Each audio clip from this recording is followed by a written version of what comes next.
উফ, এইবার এমন একটা দাও মারবো না যে কৃষ্ণচন্দ্র কেঁদে কুল পাবে না। কিন্তু সেটা একমাত্র সফল হবে যদি কৃষ্ণনগরের মন্ত্রী আমাদের পাশে থাকে। আরে ও তো মোহর ছাড়া আর কিছুই চেনে না। ওকে খবর দিয়েছি এক্ষুনি এলো বলে। রাজামশাই, কৃষ্ণনগরের মন্ত্রী এসেছেন। ওকে ভেতরে পাঠিয়ে দাও। প্রণাম খাম্বাজরাজ। এ কি রানীমা, আপনি? আমি তোমাদের কৃষ্ণনগরের রানী নই। আমার নাম ললনা। আমি হরেক রকমের গলায় কথা বলতে পারি। এটা আমার আসল গলা। ওরে বাবা রে বাবা রে বাবা, আপনি তো প্রতিভার জলজ্যান্ত রূপ। একে আপনি কোথা থেকে পেলেন খাম্বাজরাজ? বেশ কিছুদিন আগে একটা যাত্রা দেখতে গিয়ে ললনার সাথে পরিচয় হয়। ওর ব্যাপারে সবকিছু জানার পরে আমার মাথায় একটা বুদ্ধি খেলে যায়। তাই আপনি আমাকে ডেকে পাঠিয়েছেন, তাই তো? একদম তাই। আমার একটা পরিকল্পনা আছে। ছলে বলে কৌশলে ওই কৃষ্ণনগরের আসল রানীকে কিছুদিনের জন্য বাইরে পাঠাতে হবে, আর সেই সুযোগে সেসব দায়িত্ব আমার ওপরে ছেড়ে দিন। আমি নিজের দায়িত্ব নিয়ে ললনাকে কৃষ্ণনগরের রানীর সমস্ত আদব কায়দা শিখিয়ে দিয়েছি। এখন শুধু আমি বাকি ব্যাপার নিয়ন্ত্রণ করব। এখন মহারাজ বাৎসরিক হিসেব নিয়ে ব্যস্ত, তাই রানীমা চলে যাবেন আর তার বদলে ঢুকবে ললনা দেবী। তাহলে আর দেরি কেন? আজ রাতেই বেরিয়ে পড়ো। আর যদি আমার পরিকল্পনা অনুযায়ী এগোতে পারো, তাহলে কিছুদিন পরে তুমি হয়ে উঠবে কৃষ্ণনগরের রাজা। আমার কত দিনের আশা। চলুন তাহলে। হ্যাঁ চলুন, রাজবাড়ির বাকি ব্যাপার যেতে যেতে বুঝিয়ে দেব। রানীমা কিভাবে কথা বলেন, কাকে কি বলে ডাকেন, রাজবাড়ির কোথায় কি আছে সব।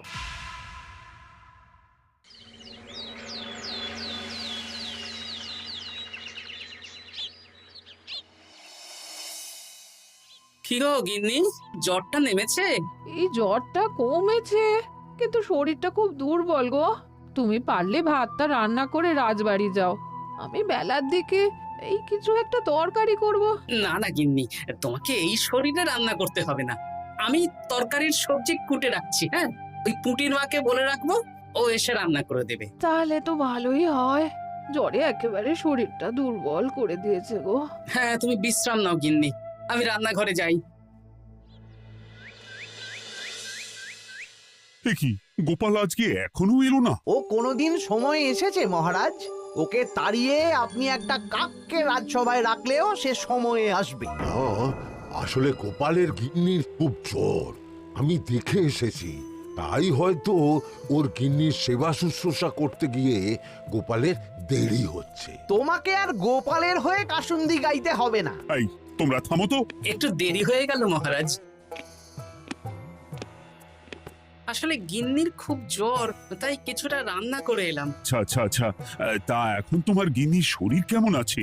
আগের থেকে ভালো আছে মহারাজ। জ্বরটা কমেছে, কিন্তু শরীর খুব দুর্বল। বেশ বেশ, একটু যত্ন আত্তি করো। যাই হোক, আজকে সারা বছরের খরচের হিসেব আর আগামী অর্থনৈতিক বছরের প্রকল্প নিয়ে আলোচনা হবে। আলোচনা শুরু করা হোক। বিগত অর্থনৈতিক বছরে বিভিন্ন খাতে মোট খরচ হয়েছে 15,700 মোহর, আর বিভিন্ন কর বাবদ উপার্জন হয়েছে 22,000 মোহর। তাহলে তো মহারাজ ভালোই লাভ হয়েছে। এবার আমাদের দিকে একটু নয়ন মেলে তাকালেই হয়। সেসব তো দেখবই, কিন্তু তার আগে আমি মন্ত্রীর সাথে বিগত বছরের সব খরচ নিয়ে হিসেবে বসবো। হ্যাঁ, বেশিরভাগ দায়িত্ব তো মন্ত্রীমশাইয়ের কাঁধেই থাকে, তাই উনি কোনো হিসেবে জল দিয়েছেন কিনা সেটাও পরখ করে নেওয়া যাবে। এত কাজের চাপ যাচ্ছে কদিন, শান্তিতে ঘুমোতেও পারছি না। মন্ত্রী, তুমি আজ বিকেলে রাজবাড়িতে চলে এসো। বিগত অর্থনৈতিক বছরের হিসেবগুলো একবার দুজনে বসে মিলিয়ে নেব। আচ্ছা মহারাজ, যা করার তাড়াতাড়ি করে নিতে হবে। এখন দেরি করলেই এই বছরের প্রকল্পগুলো শুরু করতে দেরি হয়ে যাবে। মহারাজের জয় হোক। বলো প্রহরী, তুমি কি কিছু বলবে? মহারাজ, একজন কালো চাদর মুড়ি দেওয়ার লোক এলেন আর আমার হাতে এই চিঠিটা ধরিয়ে দিয়ে চলে গেলেন। এই গরমে চাদর মুড়ি? অদ্ভুত লোকটা। কি রে বাবা? সর্বনাশ! কি হলো? তোমাদের রানীমার জ্যাঠামশাই খুব অসুস্থ, তাই পরিবারের সবার সাথে দেখা করতে চান। ও মা গো, আজ সভা এখানেই শেষ। এইবার শুরু হবে আসল খেলা। কি বলছেন মহারাজ? হ্যাঁ রানী, আমাকে এক্ষুনি জ্যাঠামশাইয়ের কাছে যাওয়ার বন্দোবস্ত করে দিন মহারাজ। কিন্তু রানী, তোমার জ্যাঠামশাইয়ের বাড়ি কৃষ্ণনগর থেকে ঘোড়ার গাড়িতে গেলেও তো 1.5 দিন সময় লেগে যাবে। এদিকে আমার এত কাজের চাপ। আপনি বরং কয়েকদিন পরে আসুন, আমাকে এক্ষুনি যেতে হবে মহারাজ। বেশ বেশ, আমি তোমার যাওয়ার ব্যবস্থা করছি। সাবধানে যেও রানী, আমি 2-3 দিনের মধ্যেই আসছি।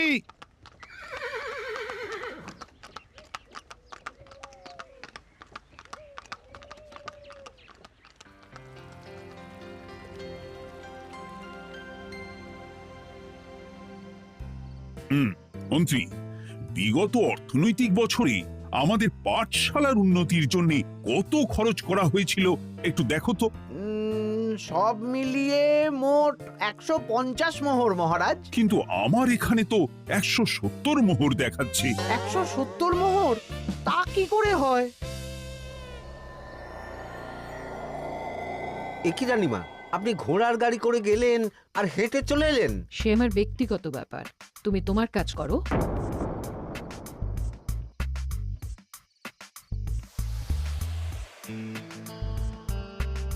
এ কি রানী, তুমি চলে এলে? আমার শরীরটা খুব একটা ভালো লাগছে না মহারাজ, পেটটা কামড়াচ্ছে। তাই সহিসকে বললাম ঘোড়ার গাড়ি নিয়ে জ্যাঠামশাইকে দেখে আসতে, আর আমি বাড়ি চলে এলাম। ও, সহিস এসে খবর দেবে, তারপর আমি আর আপনি দুজনে একসাথে যাব। বেশ বেশ, ঠিক আছে রানী, তুমি বিশ্রাম নাও। বিশ্রাম না, আমি একটু স্নান ঘরে যাব, পেটটা কেমন মোচড় দিচ্ছে। মহারাজ কিছুই বুঝতে পারেনি, মজা জমবে।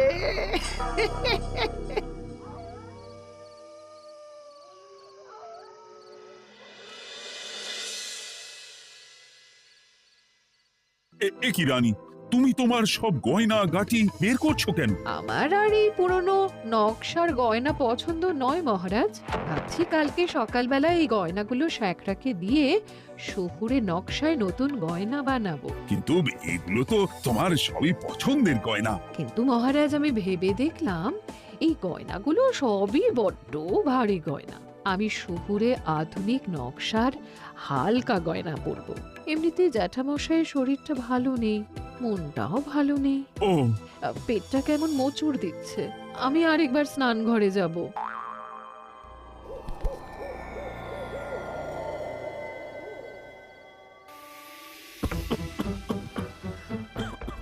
ওই তো মন্ত্রী মশাই এসেছে।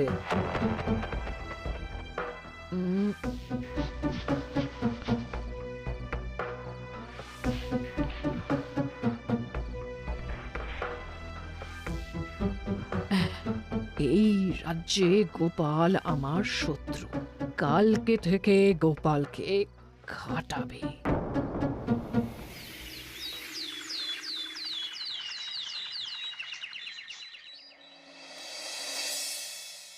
হায় হায় হায়, কি হলো রানী, কি হলো?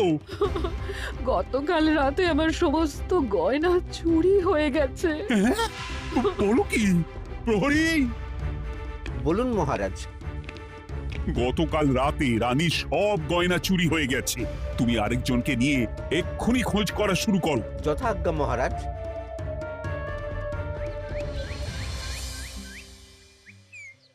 আমার সব গয়না চুরি হয়ে গেল, এবার আমি কি করব? রানী তুমি কেঁদো না, সেই সকাল থেকে কেঁদেই চলেছ। আমি তো প্রহরীকে খোঁজ করতে পাঠিয়েছি। এই সব প্রহরী কর্মচারী কাউকে বিশ্বাস হয় না আমার। আজ থেকে সবাইকে ছুটি দিয়ে দেব। কি বলছো তুমি? সবাইকে ছুটি দিয়ে দিলে রাজবাড়ির কাজ কে করবে? কেন? আমাদের সবচেয়ে বিশ্বাসযোগ্য সভাসদ গোপাল আজ থেকে রাজবাড়ির সব কাজ গোপাল করবে। কি বলছো? আপনি কি বলতে চাইছেন? গোপাল বিশ্বাসযোগ্য না? হ্যাঁ, গোপাল আমার সবচেয়ে প্রিয়। ওর চেয়ে বিশ্বাসযোগ্য আর কেউ নেই। কিন্তু কোনো কিন্তু না, বলবেন আপনার আদেশ। এক্ষুনি গোপালকে ডেকে পাঠান। যেমন তোমার ইচ্ছে। গোপাল, গতকাল রাতে রানী সব গয়না চুরি হয়ে গেছে, তাও আবার ঘরের ভেতর থেকে। আমি চাই তোমার মতো বিশ্বাসযোগ্য লোকই রাজবাড়ির সমস্ত কাজ করুক। মানেটা ঠিক বুঝতে পারলাম না রানীমা। মানে আমি রাজবাড়ির বেশিরভাগ কর্মচারীকে ছুটি দিয়ে দিচ্ছি, তার বদলে রাজবাড়ির কাজ করবে তুমি। কিন্তু কোনো কিন্তু না।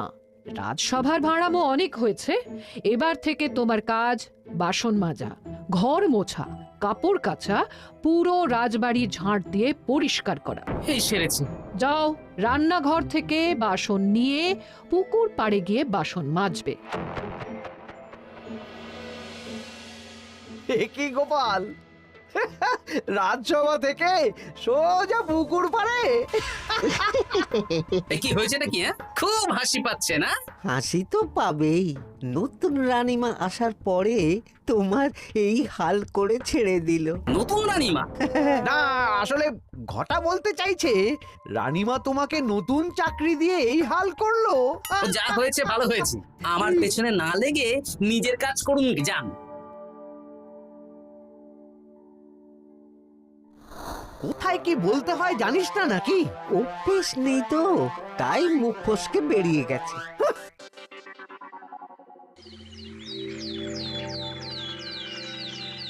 রাজ্যে চোরের উপদ্রব বেড়ে গেছে, তাই আমরা কিভাবে চোরের উপদ্রব কমানো যায় সেই নিয়ে আজকে একটা আলোচনা করব।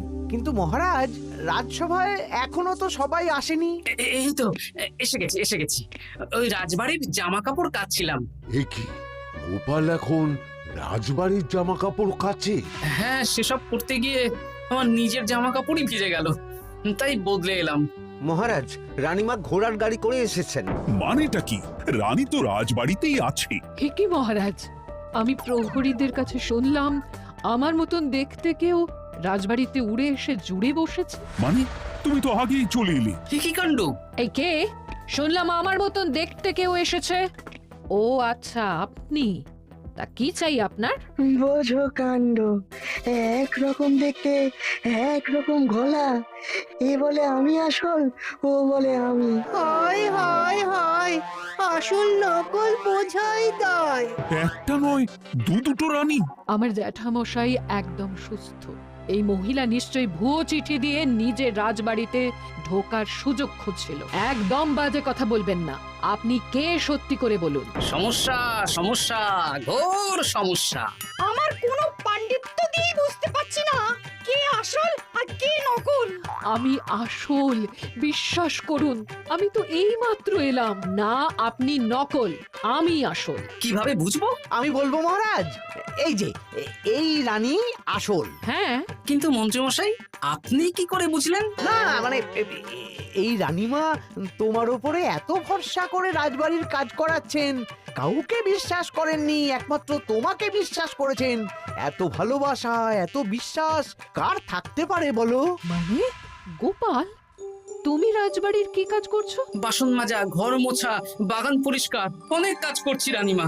আপনার সব গয়না চুরি হয়ে গেল, তাই কাউকে বিশ্বাস করা যাবে না বলে ওই রানীমা আমাকে কাজে রাখলেন।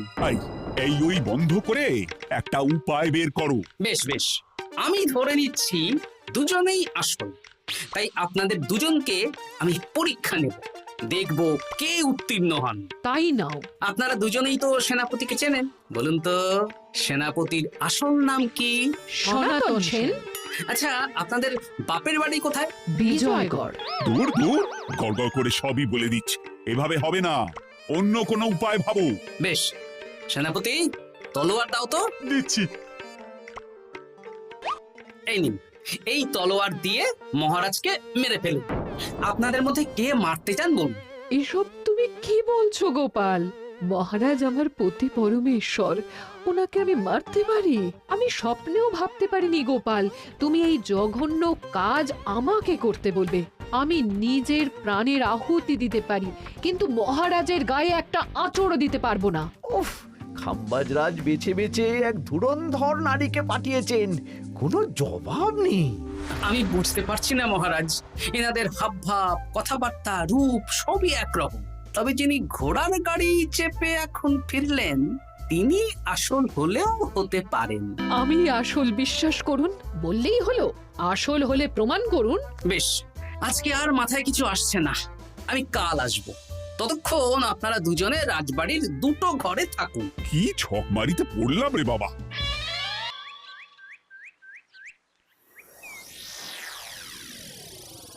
ললনা একদম তৈরি হয়ে এসেছে। দারুণ মজা হচ্ছে বলুন। এবার শুধু একবার আসল রানীকে সরিয়ে ললনা যদি রানী হয়ে যায়, তাহলে রানীর গয়নার মতন সব আমার হাতে চলে আসবে। তারপর কি হবে? তারপর ধীরে ধীরে মহারাজকেও কায়দা করে সরিয়ে দেব, আর খাম্বাজ রাজ আর আমি এই দুজনে মিলে এই রাজ্য চালাবো। কি বুদ্ধি আপনার মাথায়।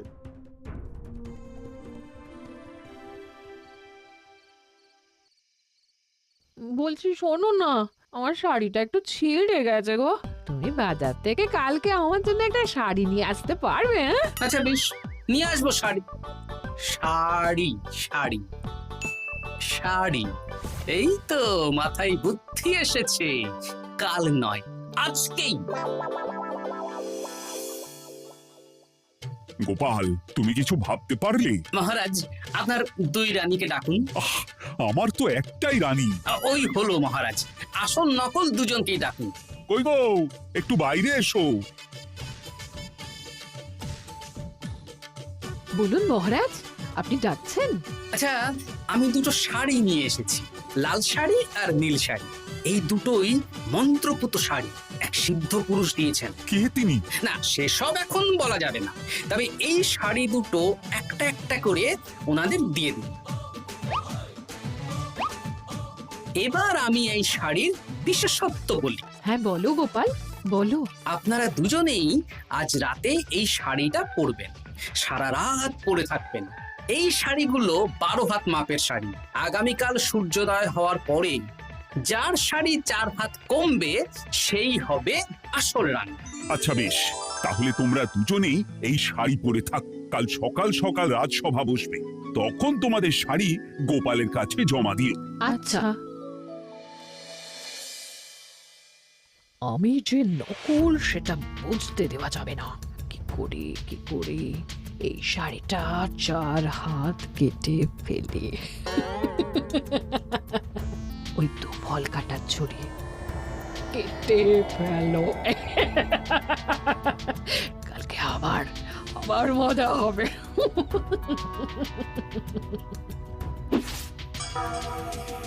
হে ঠাকুর, রক্ষা করো ঠাকুর, আমার শাড়িটা যেন 4 হাত কমে যায়।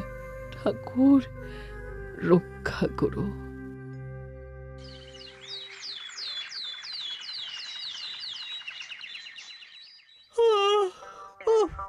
এত সকাল সকাল রাজসভা, দূর, ভালো করে ঘুমটাও হলো না। আমি তো ঘুমোইনি, চিন্তায় ঘুমই আসেনি। কই গো, তোমরা এসো। এই নিন আমার শাড়ি, এবার মেপে দেখুন, এটা 4 হাত কমে গেছে। এই দেখুন মহারাজ, বিশ্বাস করুন আমি আসল, কিন্তু এই শাড়িটা সারা রাত পরে থাকা সত্ত্বেও 4 হাত তো দূর, 4 আঙুলও কমেনি। লাল শাড়িটাই ছোট মনে হচ্ছে। তাহলে তুমি আসল? উফ বাবা, বাঁচা গেল। আয়, কে আছো?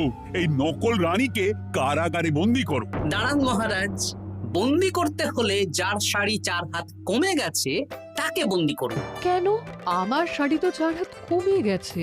শর্ত অনুযায়ী যে আসল তার শাড়ি তো 4 হাত কমবে না, আপনি ধরা পড়ে গেছেন নতুন রানীমা। এগুলো কোনো মন্ত্রপুত শাড়ি নয়, এগুলো আমার পরিকল্পনার প্যাচ। আপনি নিশ্চয়ই নিজেকে আসল প্রমাণ করার জন্য শাড়িটা কেটেছেন। না মানে, না না না, তাহলে কমলো কি করে? না মানে হয়ে গেল। সত্যি গোপাল, তোমার বুদ্ধির জবাব নেই। গোপাল, তুমি আমাকে বাঁচালে। এই যে নতুন রানীমা, চুপ করে কেন? ওকে আমি কারাগারে গিয়ে বেত মারছি, তাহলেই সব বলবে। বল, কে তুই বল? আসলে মানে আমার নাম ললনা, আমি যাত্রাপালা করি, অনেক রকম গলায় কথা বলতে পারি। কদিন আগে খাম্বাজ রাজ আর এই মন্ত্রী মশাই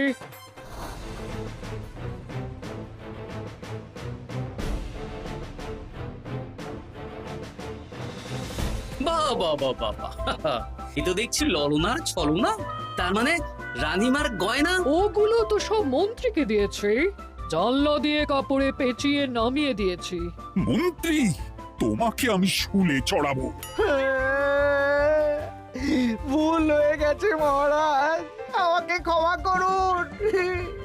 প্রাণে মারবেন না, সব গয়না ফেরত দিয়ে দেবো মহারাজ। তুমি শত্রু রাজ্যের প্ররোচনায় এত বড় ক্ষতি করতে চেয়েছিলে? ক্ষমা করুন মহারাজ, ক্ষমা করুন। সেনাপতি, মন্ত্রীকে 1000 বার বেত্রাঘাত করো। আর এই ললনার কি হবে? আমি অনেক দিন ধরে বাড়িতে একটা কাজ করার লোক খুঁজছি, ওনাকে পাঠিয়ে দিন। আমার গিন্নি শুয়ে বসে থাকবে আর উনি খাটবেন। নয়, হ্যাঁ, ললনার ছলনা ভেস্তে গেল।